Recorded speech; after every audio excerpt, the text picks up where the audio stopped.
babambisene bafuna umengameli Cyril Ramaphosa athweswe amaqala okungaziphathi kahle.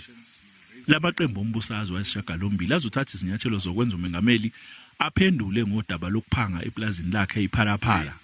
Kwezinye zezinto lamaqembu azozenza ukuthumela amagama laba bazokuba yingxenye yethimba elizimele elizophenya ukuthi ingabe lesinyathelo sokwethwesa umengameli icala singenzeka kanjani.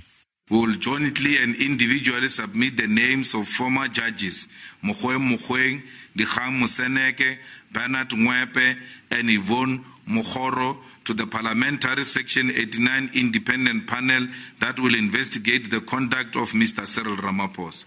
Okunye okuzokwenziwa isiphakamiso sokungabethembi ubuholi bukaMengameli. We believe that as the leader of the opposition in Parliament, the DA will table the motion. We have assembled a team from amongst ourselves to hold a bilateral engagement with the DA to discuss and finalize the motion of no confidence as a complementary measure to holding Mr. Ramaphosa accountable. Bacela nomvikelo umphakathi ukuba sheshise ukukhipha umbiko othinta Phala Phala.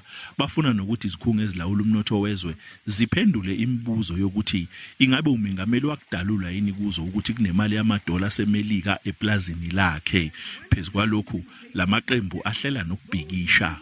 Kusenjalo iqembu elibusayo lithi umengameli uyabambisana nomthetho wokusebenza kwezwe.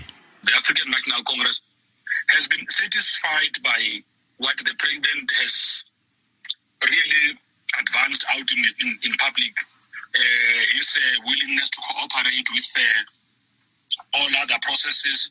Amaqembu aphikisayo afunge agomela ukuthi azokwenza konke okusemandleni ukuphoqa umengameli ukuthi aphendule ngalempica abadala yodaba lwepulazi lakhe Phala Phala.